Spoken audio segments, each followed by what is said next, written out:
What the hell are we supposed to use, man? Harsh language?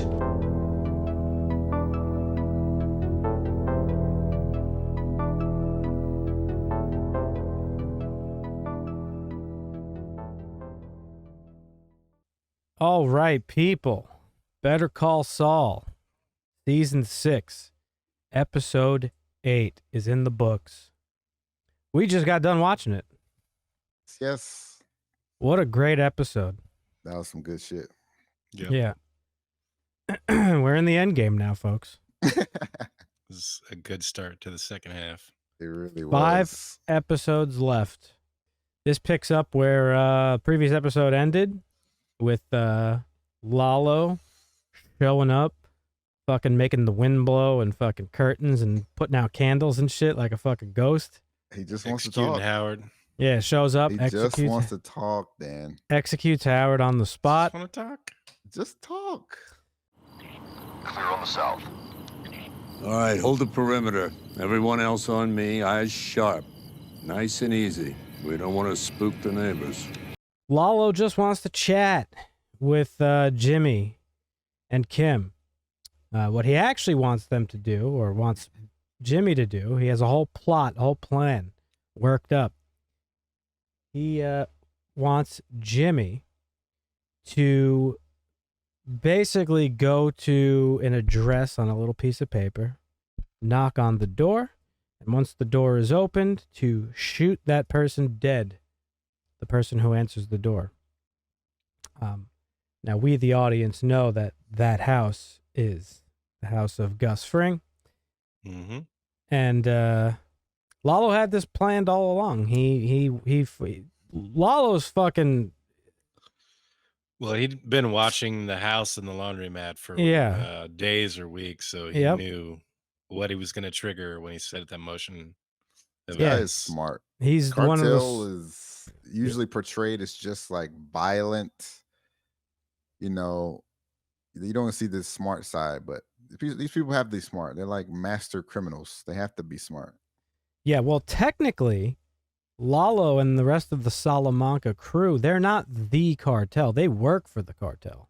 That's true. So the cartel could still be dumb. We don't know. But Lalo, yeah, he's been watching the laundromat. He knows Gus's every move. He knows Mike's every move. Mike and Mike's hit squad has had Gus hunkered down in not one but 2 houses connected by an underground tunnel. They got a fucking body double. They got cameras all over the place. Speaking of body double, yeah. Right. Let's hear it. So Lalo describes the build of this guy that he wants him to kill. You know, he's medium height. I think he describes him as black or something, maybe. Black man, yeah. I'm just glad Kim didn't show up to my house because I fit the bill. When they showed that random guy, Jesus fucking Christ. Anybody. Maybe she went to the wrong address. Somebody's having a bad night. Somebody's dead. Yep. That's bad.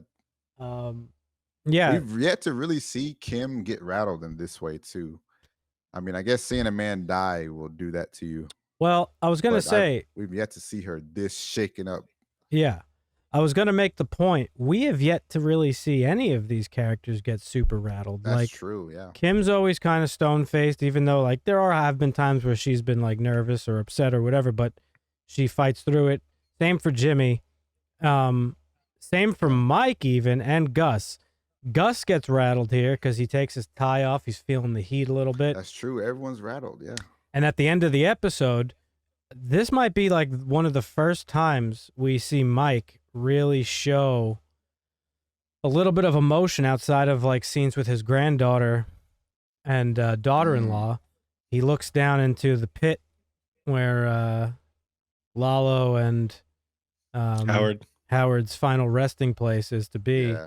And he kind of just looks over their bodies like, fuck, how did I get myself into this Yeah, I shit? had to do it again. Had to do it with the German guy.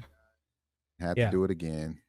So Mike's definitely starting to feel the pressures of working for a man like Gus. Mr. Fring.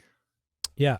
But I made the joke while we were watching it. Like, more so the frustration, because it could have been handled differently had Gus not, went by itself. Which Gus kind of predicted what was going to happen. You know, he made sure he had some insurance in place, but he could have just told Mike what he was thinking, and it could have been gone a lot different. Right. So basically, Lalo's big plot was to have Kim show up at the house, knowing full well that the hit squad was going to answer the door, and basically all hands on deck at the laundromat would leave. Lalo would be able to break in, know that Gus would figure out what was going on and show up to the laundromat himself, where Lalo would be waiting, and the plan worked like a charm.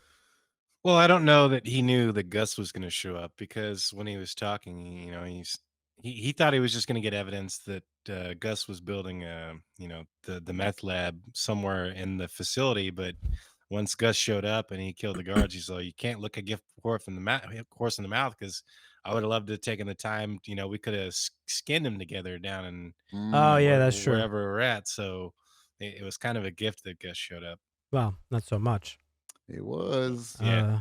It was and it wasn't. Took a turn for the worse. Definitely didn't think, that Lalo would just die instantly in the very next episode of the second half of the season. Yeah, I'm surprised. With 5 episodes left, I thought they might have dragged out that story thread a little bit longer, but Lalo in his final in their showdown with Gus got the better of him. Gus outsmarted him. Gus prepared to hit a gun down there in the meth lab kicked out the fucking lights, and they had a nice old little fucking mag dump shootout. And Gus came out on top. The very end scene, we got a little bit of a little teaser monologue. Yeah. Some black and white. Yep. You guys mentioned you think it might be time skip. Yep. Well, as you know, Marvin, every throughout the course of Better Call Saul, the series, anytime they have a scene in black and white, that has been present day post the events of Breaking Bad, where Jimmy is in hiding, working at the Cinnabon, and living his new life, basically in not witness protection, but fake identity protection, vacuum protection. Yeah, in hiding. However, in this season, those black and white scenes have turned into color in some of the scenes where the FBI, the feds are at his house and they're taking away all his shit. They haven't really shown it more than twice, I think, or once even. But it does paint the picture that the lines between past and present tense are getting blurred as we're approaching present day. Post Breaking Bad stuff. Even the poster before the show released this season suggested that, because Jimmy is black and white, but he's holding a jacket over his shoulder and the jacket's red. So at least that's the way that I took it. And again, with 5 episodes left, Lalo's out of the picture. I'd have to imagine they're gonna start bridging that gap, and to close off Jimmy's story.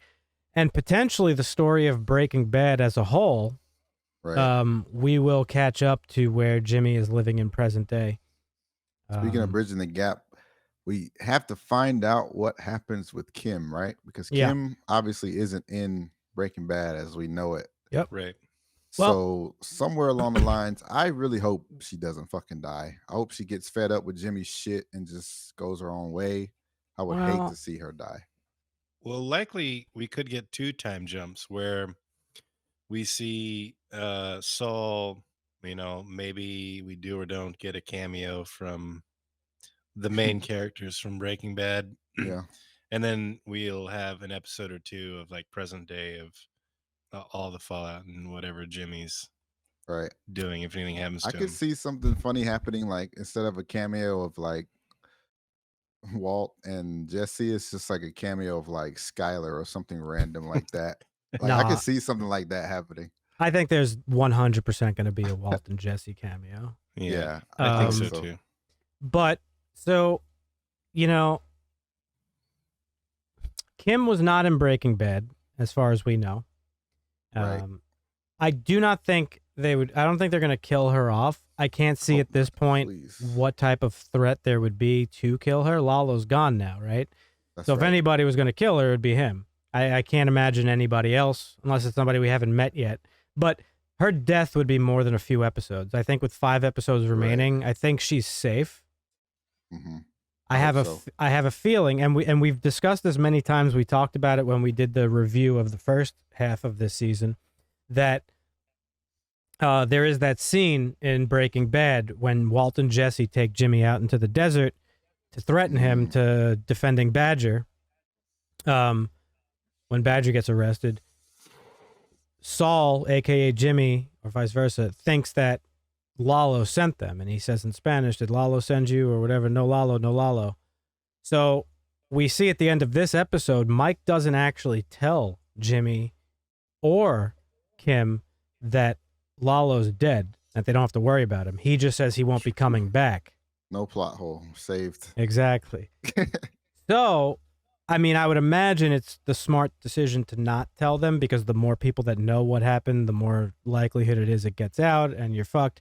So Right. I'm assuming Mike's a smart guy. I'm sure he's not telling them for a good reason, but it's very clear to me that by that point in Breaking Bad, Jimmy still thinks Lalo's out there somewhere, and he's living with this fear that Lalo will come back someday to get revenge.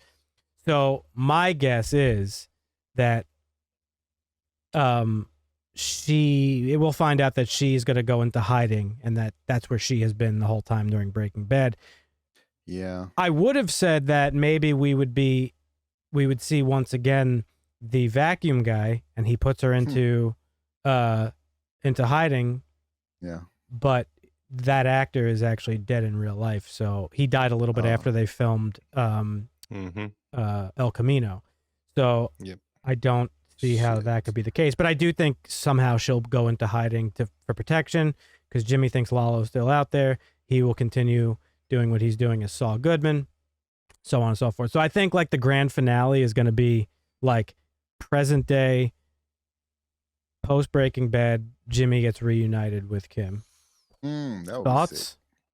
It would have to be something like where she goes into hiding, because it's his wife. Like, she can't just like, oh yeah, she was working behind the scenes the whole time. Like, they couldn't pull that off. I mean, she could leave him like after like a lot, because see her living. I mean, one of the big long running trends of the show of Better Call Saul is that Kim sort of likes the shiesty, like, scam stuff that her and Jimmy do together.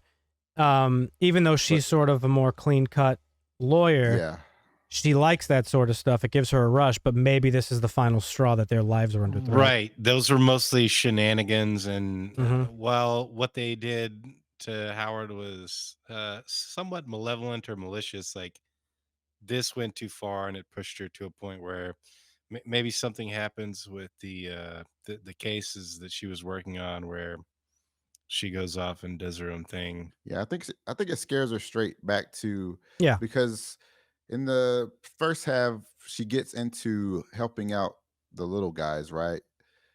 The people that are getting caught up in these, these weird crimes, like the less fortunate people or whatever. So she could get scared straight and go back and do her own thing. Because remember, she got that job offer in like a different city or something. So she could go back and just focus on doing her own thing. Yeah, I mean, again, like, I think either she'll be in hiding or, she'll leave Jimmy again, like you said, this being the final straw. Like, we watched fucking Howard get shot in the head right in front of our faces. Right. We almost died. I almost had to kill a guy myself. Like, things have gotten way out of hand. You're toxic. I gotta go. I do think they will be reunited, though, in the very end, regardless of what happens to her. But I do not think she's going to die. Better not. Well, and as Mike eloquently put it, she's the stronger of them. So yeah. True. In theory, it should, hit Saul more than it hit her. But right. We'll see how the writers write it out. There you have it, folks. Episode 8, season 6, final season. Let us know down in the comments section what you thought of this episode, what your theories are for the future of Better Call Saul, and go ahead and follow us on Twitter. You can reach out to us there, and see you next time. Costa.